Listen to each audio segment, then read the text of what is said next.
Don't want to leave everyone out in the sun for too long. Well, it's wonderful to be in Caloundra on the Sunshine Coast, and of course we just joined the Mayor, Mark Jamieson, to talk about the $20 million we're injecting into the Sunshine Coast Stadium. This is a wonderful place to live, work and raise a family. We're expecting over the next 5 to 10 years around 100,000 extra people will move into this area, into the Sunshine Coast, and who would blame them? Beautiful place to live, close to beautiful scenery and of course great facilities. And we're standing here to talk about a significant announcement, but before I do that, can I just comment and recap on what the Deputy Premier said this morning. Great news, only 2 new cases in hotel quarantine, and isn't it wonderful to see those restrictions easing on school formals, especially in time for this weekend. Gatherings at homes, of course, up to 40. But one thing that I'm very, very pleased about, and that is that our residents in our aged care facilities will be able to go out. They'll be able to go out on excursions, they'll be able to go to shops, they'll be able to catch up with friends and family, they'll be able to go to hairdressers, they'll be able to see the people that they love. It has been very tough on our aged care residents across Queensland, and that is very significant news today. It's something that I know a lot of residents have raised in the past. Well, today I'm joined here by Minister Mark Bailey, but also Jason Hunt, our candidate for Caloundra, and of course Brent Hampstead, our candidate for Glasshouse. And we have a very significant announcement about an injection of money, and that work can get underway straight away on the Bells Creek Arterial. We know that Caloundra Road gets congested, and the construction, we're putting in $35 million into the Bells Creek Arterial, will mean that people will be able to not have to use that congested road, but get to the highway faster and quicker. And of course, it's very important too, because a lot of people are moving into this area around Baringa here. My government has invested heavily in this area, a brand new primary school, Baringa State Primary School, and a high school under construction that we visited earlier this year.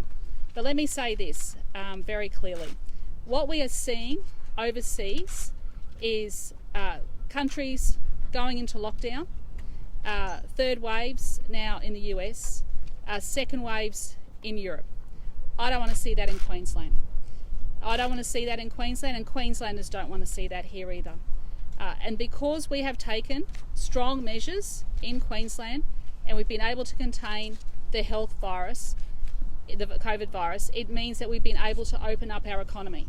And every time I travel around this state and I see people out and about enjoying themselves with their families and their friends, I see people going to work, I see people going to construction sites. That would not be possible if we did not have that strong health response to COVID.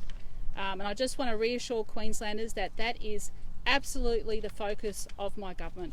Our focus is the health issues, and also to open up and follow our economic recovery plan as we pave a path, a clear path to recovery that involves jobs.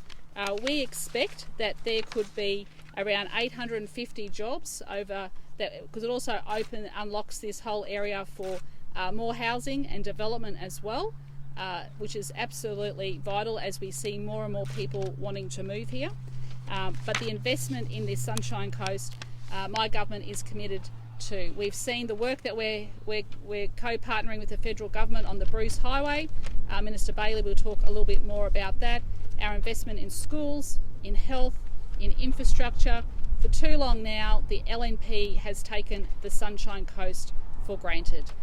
We're backing our strong Labor team here on the coast because they have Queenslanders' interests first and foremost in their minds. So I'll hand over to Minister Mark Bailey to say a few words. Where are you, Mark? Thanks. Look, great to join the Premier, Jason Hunt, Brent Hampstead, and all our friends from the private sector for a very significant day.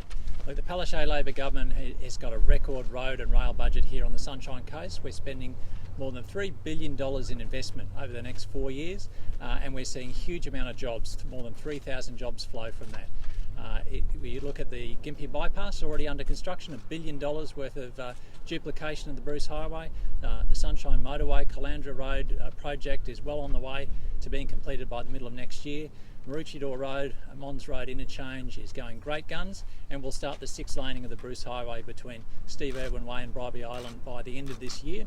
And of course, this project is a really important one as well. This is a no-brainer, and I'd like to thank Jason Hunt, our candidate here in Caloundra, who's advocated for this so strongly. For an investment of $35 million, we bring forward 850 jobs by a decade.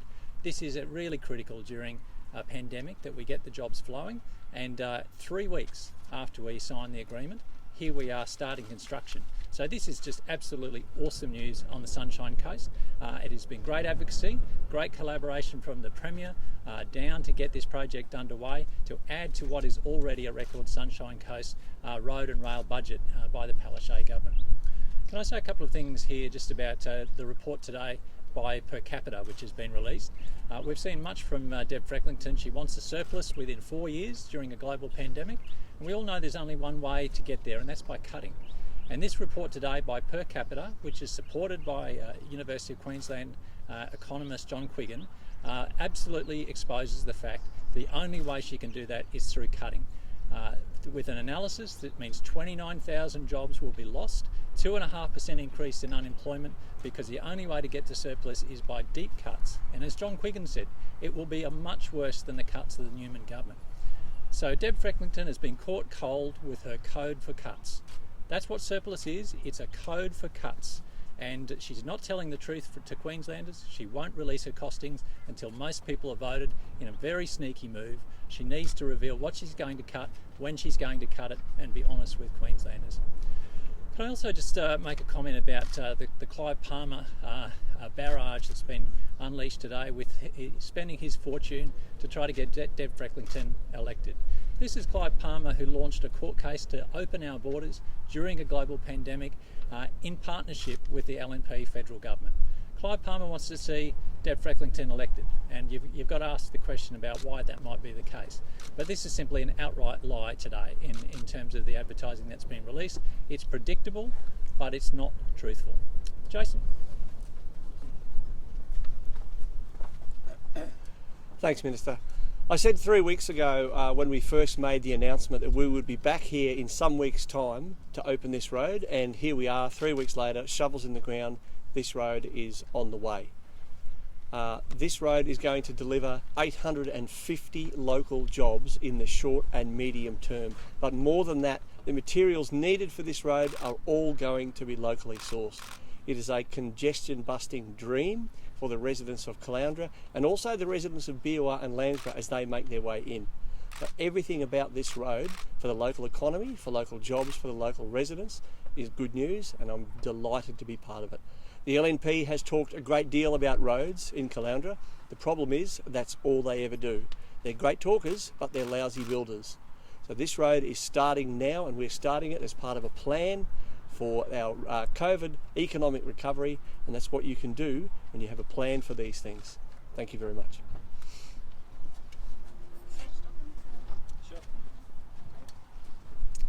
Hello everybody, my name's David Lanner. I'm the General Manager for Stockland Communities. Welcome here to Aura today. I welcome the announcement, and I thank the State Government for their commitment to this immediate shovel-ready project. Today marks the commencement of construction on the Bells Creek Arterial, which is a regionally significant project, not just in the context of what it does by way of alleviating emerging and existing traffic concerns, but also in the fact that it is an immediate impact to employment here on the coast.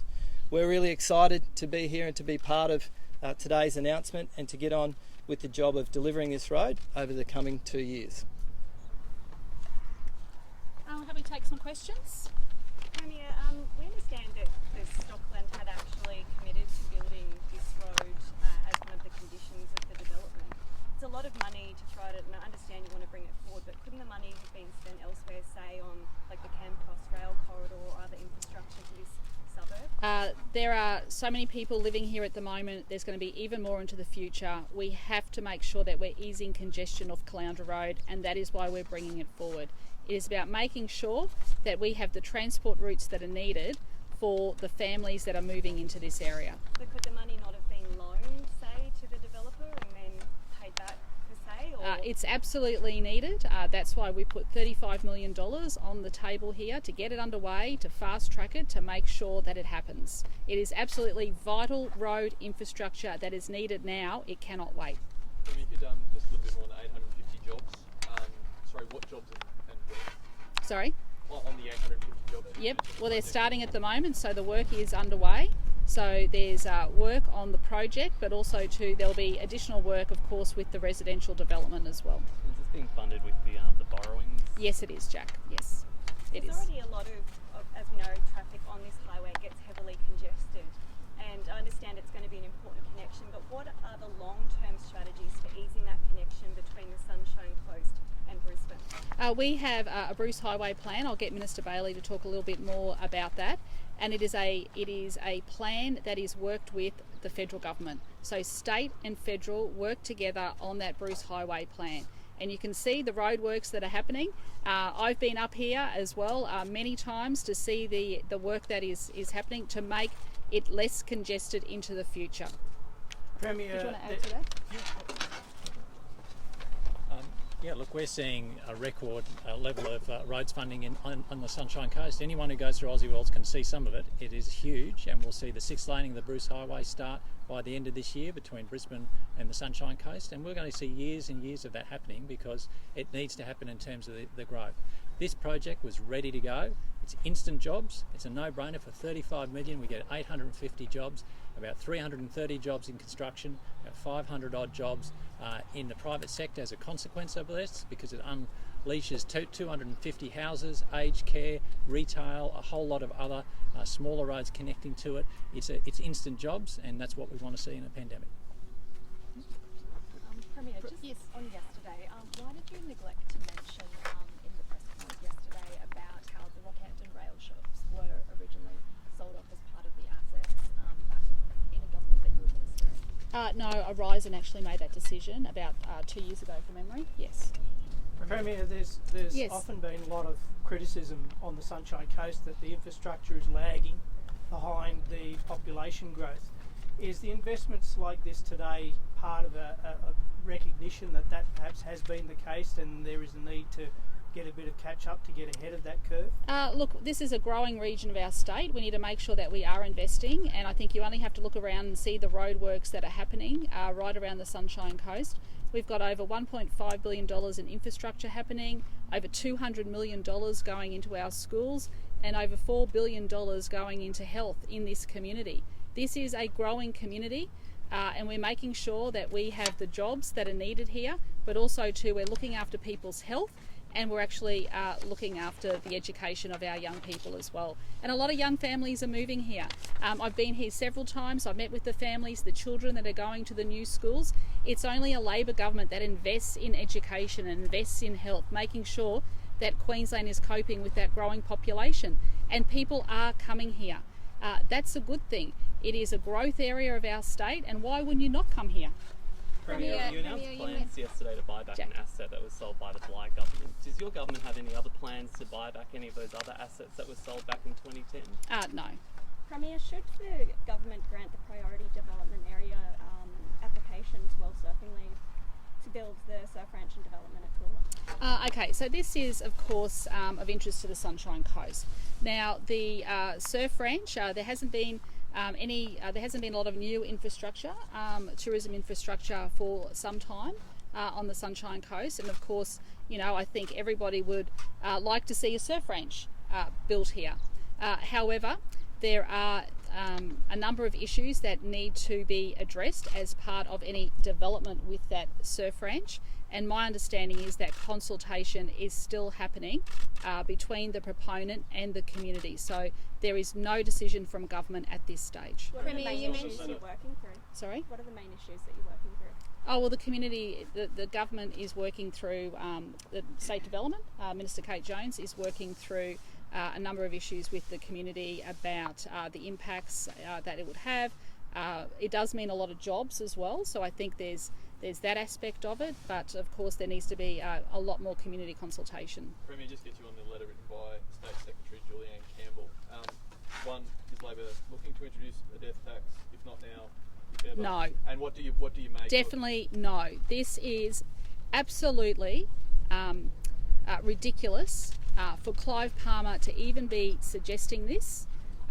It is definitely not true, and I find it offensive, absolutely offensive, that he would be doing this in the midst of an election campaign. Now, this is the same person who took the Western Australia government to court about bringing down the borders.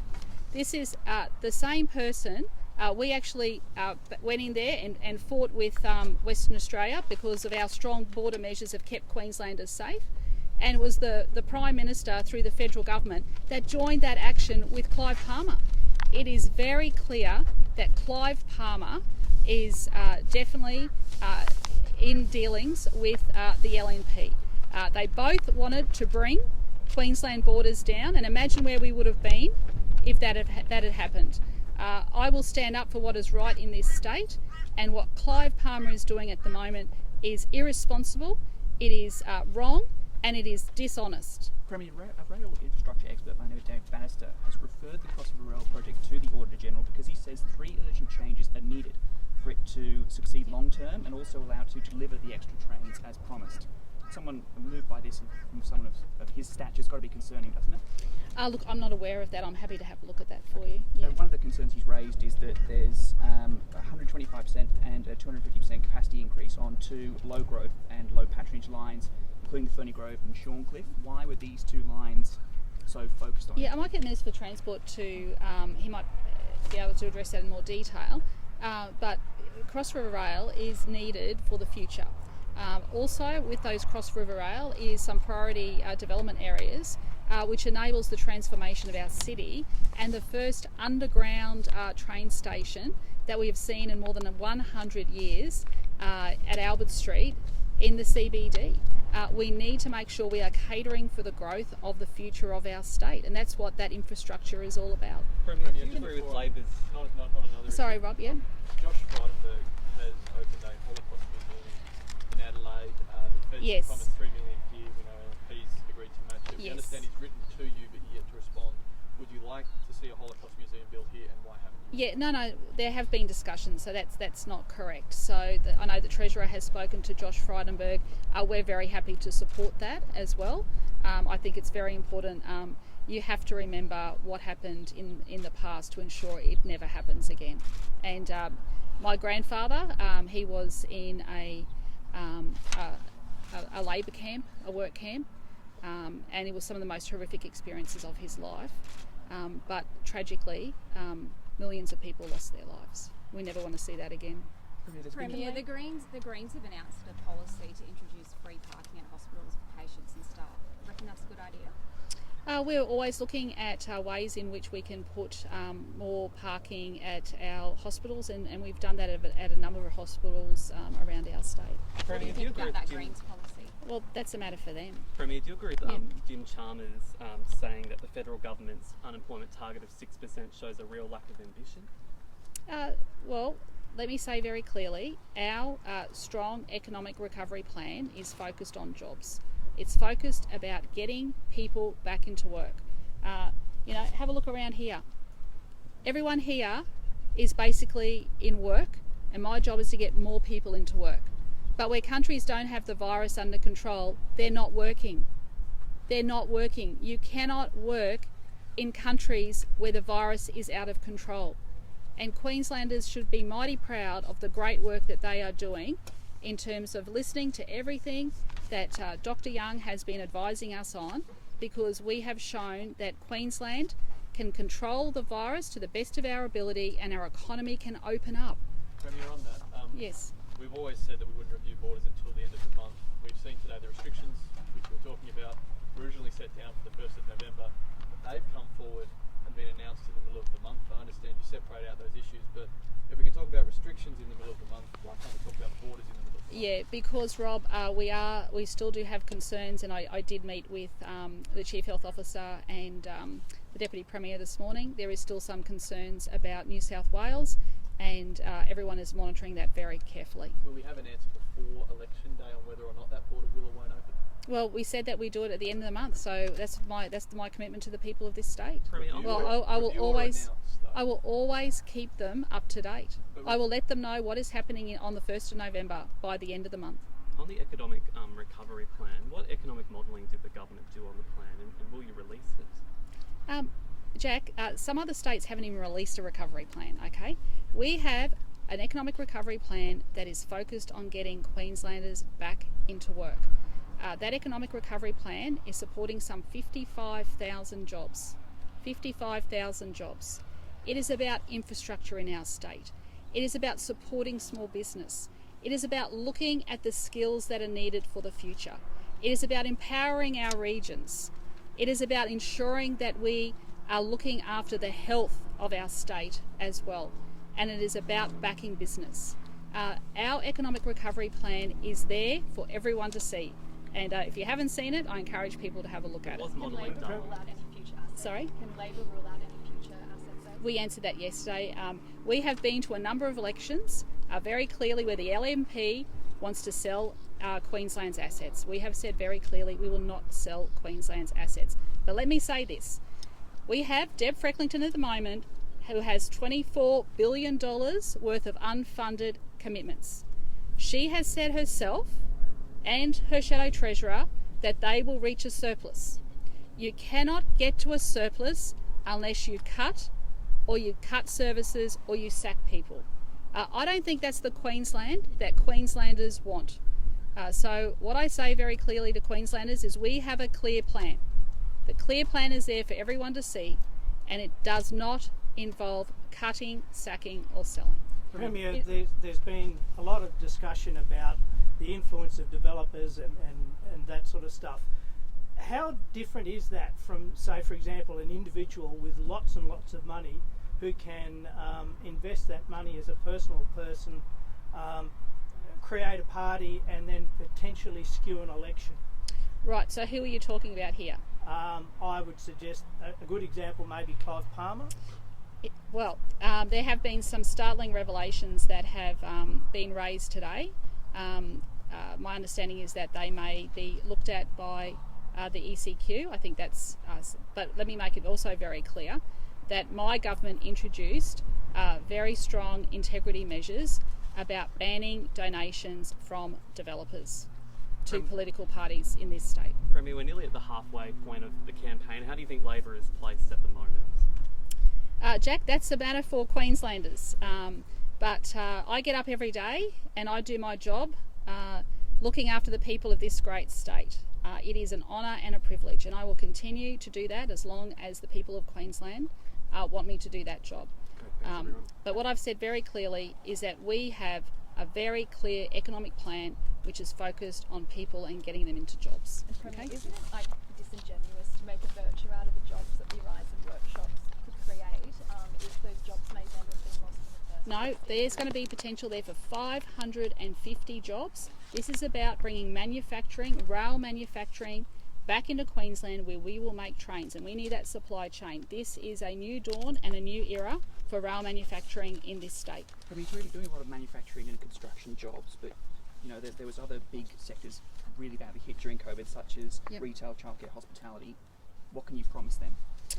Yes, so in relation to hospitality, what we can see very clearly is because we've been able to contain the virus, we've been able to open up our economy and people can actually go out. We did the relaxation of the 4 square metre rule to 2 square metre rule outside, which enables more staff to be put on. Everywhere I go across Queensland, it is encouraging for me to see Queenslanders supporting Queenslanders out and about wherever they can in this state, backing people and making sure that they are in work. And as we said the other day, last month, 1,000 jobs were created a day, so around 32,000 jobs last month. Our participation rate is up in Queensland, and my job is to look after your job. What about the childcare sector? Sorry. Thank you. Yeah, we talked about that yesterday where I said that we were very much supportive of what federal Labor wanted to do in terms of childcare. Yeah, all right.